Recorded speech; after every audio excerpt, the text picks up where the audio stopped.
Tonight, new information about 3 suspects accused of killing a Rutherford County man. Court documents say they strangled him at his home before stealing some personal belongings. News Channel 5's Matthew Torres reports their arrest came one day before the beloved sports enthusiast was laid to rest.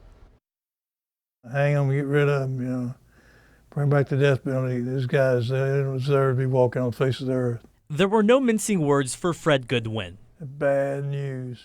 Not when it's about the people accused of killing his friend, Terry Barber, a man he knew for more than 60 years. He's just a good guy. If he was your friend, he was your friend. Barber was at his home on Walnut Grove Road in Christiana last Monday when authorities say 3 people broke in to rob him.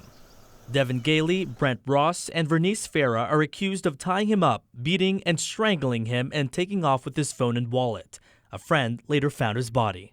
I just couldn't believe someone would do that to somebody like Terry. That just blew me away when I heard about it. Former state lawmaker Jim Tracy knew Barber for 20 years. He last saw him earlier this summer. Very congenial. He loved people. He liked talking about sports. To know Terry Barber is to know how big of a sports fan he was. He loved selling SEC memorabilia from his van and was a well-known referee, announcer, and usher in Rutherford County.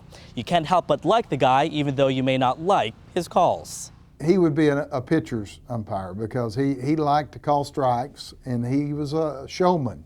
The two knew each other umpiring and officiating high school games together. Tracy even bought items from his so-called SEC Battlefields van. He would call me up and say, Tracy, I've got some stuff for sale. You need to buy it, and I'll be by your office. Because sports wasn't something Barber just loved.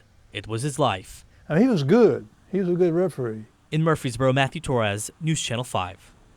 Thanks, Matthew. All 3 suspects face charges of first-degree murder, aggravated kidnapping, and robbery. Detectives don't believe this was random. There was a connection with at least one of the suspects.